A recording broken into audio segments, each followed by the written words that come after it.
Good morning. Today we are reviewing our Unit 2 with all of those wonderful fractions. So remember, you can have a note card with help on it, but not examples. So you can't put actual fractions that you're multiplying together and how you multiply it and what the answer is, because that's just showing you exactly what to do. You have to actually have learned it. So we can put definitions, we can put explanations, but we are not putting examples. So let's look. When I make a help sheet, I like to keep it somewhat organized so I can find what I'm looking for. We know on our test every objective is labeled. So when we are at this first one, we want to put CO11 at this section, CO11. And then we might want to do something like write the definition of equivalent fractions. What does that mean? So you might want to write a definition. Who can tell me what equivalent fractions are? James? A fraction that has the same value. Two fractions that have the same value. You simplify them down to the same number. Or you could say something like multiply the top and the bottom by the same number. Okay, so in our book it said two fractions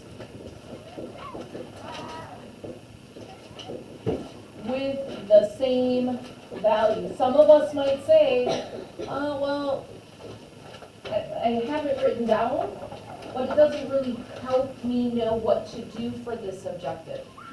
You can write help on there that will help you with it. So you might want to put something like, for CO11 with the equivalent fractions, you might put multiply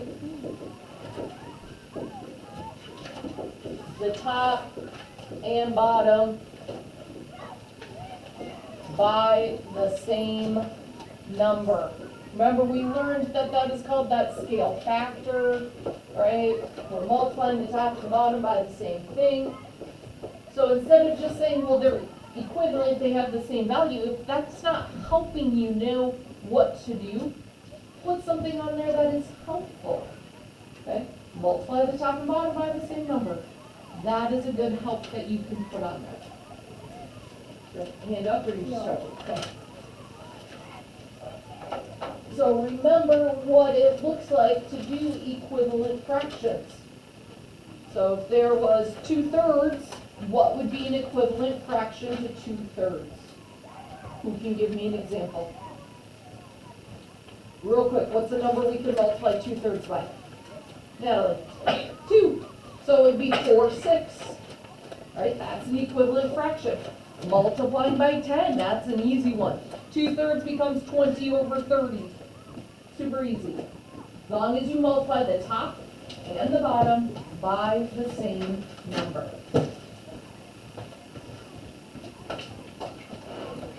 All right, next objective. On your help sheet, you want to label it PO12.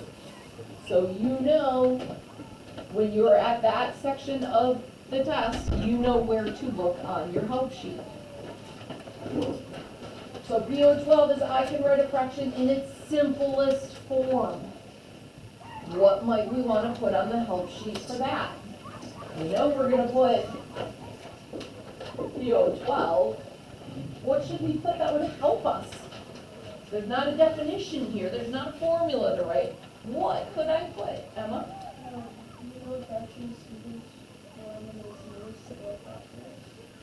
Yeah. Does that help you?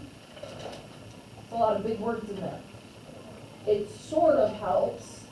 What would make it even more helpful? Putting it into your words, right? How do you know that it's in its simplest form? You divide down the top and the bottom by the same number as low as you can go, right? You're dividing it down. 6/12, not its simplest form, because I can divide the top and the bottom by the same number. I can divide a 2 out of it. That would give me 3/6. Is that its simplest form? Is 3/6 a fraction in its simplest form? Everybody think about it. Picture what 3/6 looks like. Is that as simple as I can go? Can I divide something else out of it, Emma? I can divide a 3 out of it.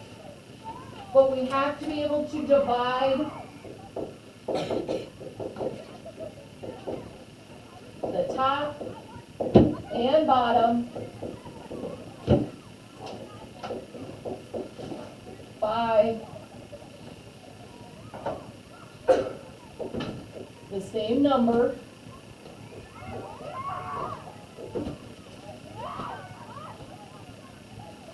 until you can't anymore.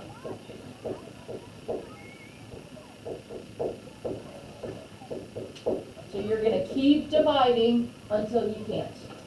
But it has to be the same number.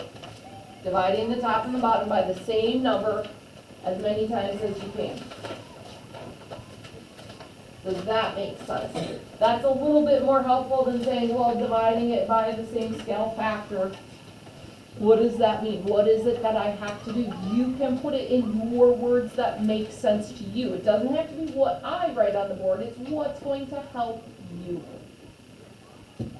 So divide down top and bottom as much as you can. James? Can I change it to my number really quick? When we're done, we're in the middle of recording right now.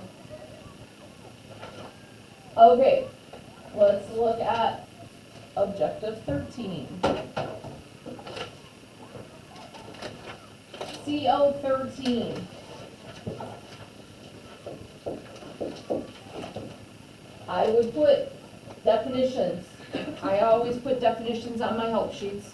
So look on your binder, put down the definitions, because you never know. Sometimes there will be a test or question on the test that says, what is the definition of an improper fraction? You need to know what it means.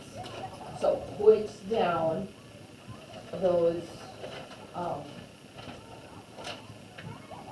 definitions. You need to know how to go between mixed numbers and improper fractions. So if you know how to make a fraction a mixed number, that's fine. If you don't know how, you can write with the times and the plus. You can't write answers, right? Because that would be an example. But you can tell yourself, I need to multiply and then I need to add. That would be okay. So to go from a mixed number to an improper, you need to do this. So you can put that on there, that is a help. You can't put answers to it. That would be an example.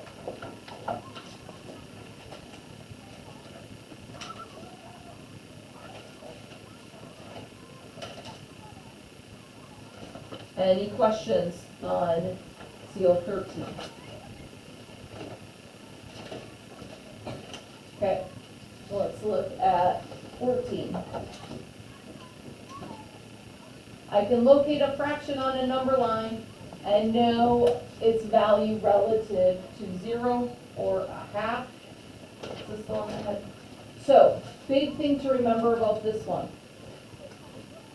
So CO 14. I would put close to 0 means the equal sign close to 0 would be little numerator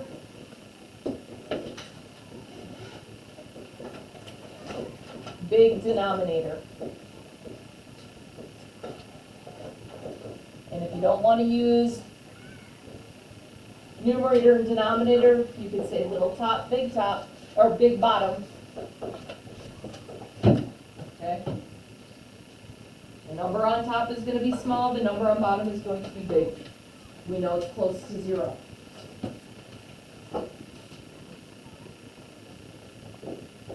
Close to half means top is close to half of bottom. Top is half of bottom.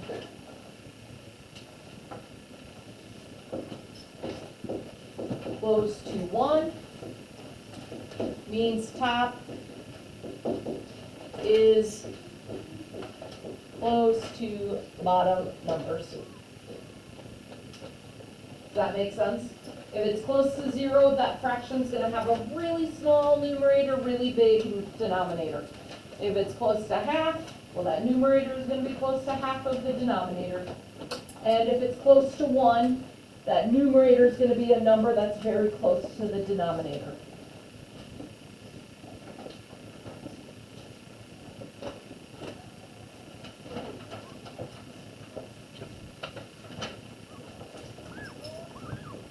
PO15, PO15, I can compare and order fractions. Draw the less than symbol and write less than. Draw the greater than symbol and write greater than. Remember, we read from left to right.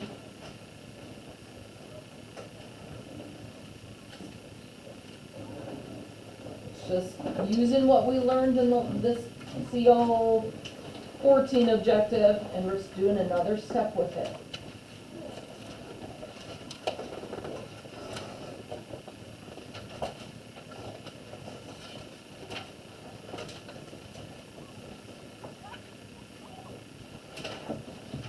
Ready to go? Okay, so that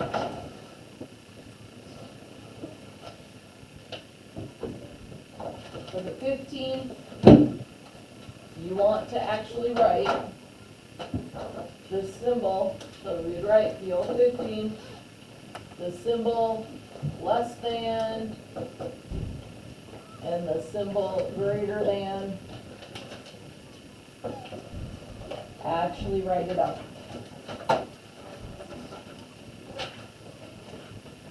PO 16, adding and subtracting fractions.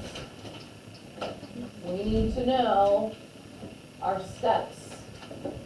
So you're gonna write PO 16, you're gonna write your steps. Denominators have to be the same.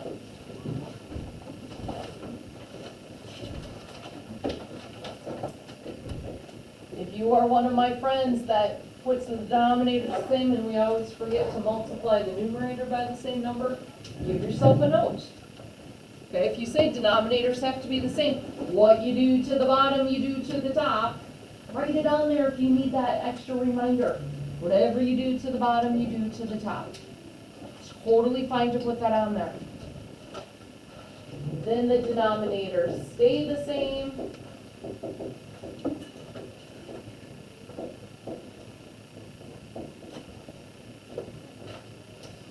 And I always argue, there is a step 3. What is our step 3? Oh, what's step 3? Fractions, last step. Simplify, simplify, simplify. So always remember that we must simplify. Always check, can I simplify? Okay, so I argue that it's actually 3 steps.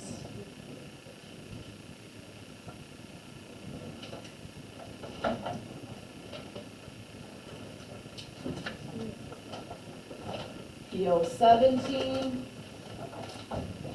multiplying fractions. What step do we do for multiplying fractions? Who can tell me? How do we multiply fractions? Nobody remembers how to multiply fractions? This is a little scary. Maddie? You just go straight across. So, PO 17, multiply across. What is our last step, everybody? Simplify. Simplify. 2 steps, multiply across and simplify. Some of us know how to cross simplify, and then we multiply. That's fine, just don't forget to do that simplifying.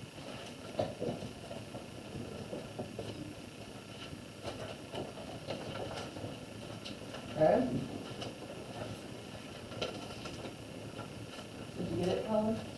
today, so you got it. Uh-oh.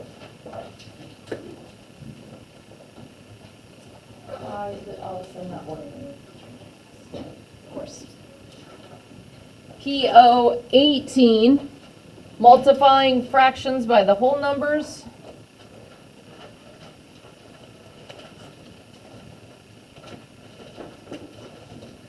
Oh my goodness.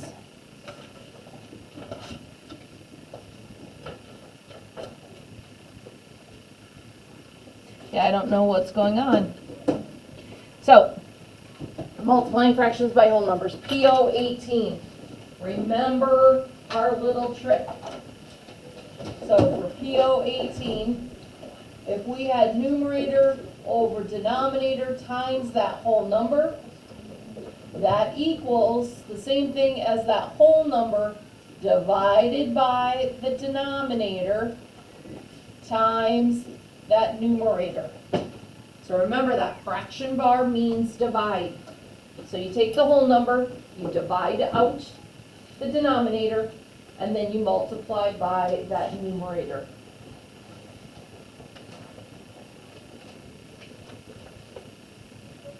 So we're basically simplifying first to make it easier for us.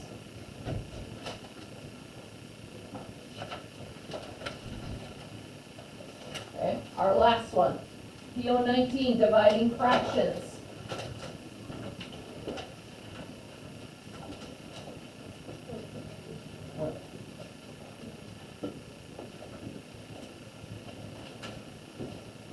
You need to know both ways to divide fractions. Converting to multiplication and cross multiplication.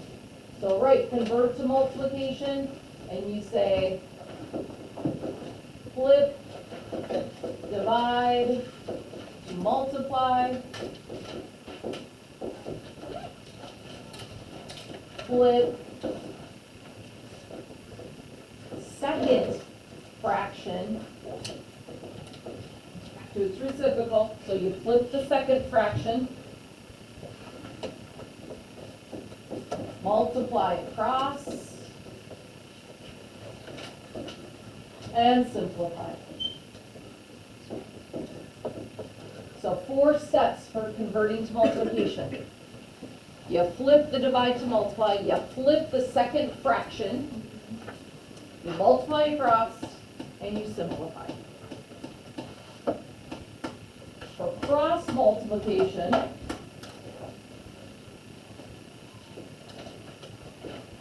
you multiply diagonally.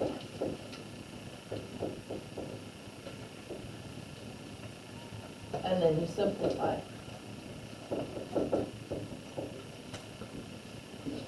And I would do a picture like this, so you remember what that means. And if you need to remember, you say this is going to be the new top, this is the new bottom. Right? Somebody was saying, how do you know which one is the numerator answer? How do you know which one's the denominator answer? It's always that first numerator you multiply, that's going to go on top. And that denominator, when you multiply it up, that goes on bottom.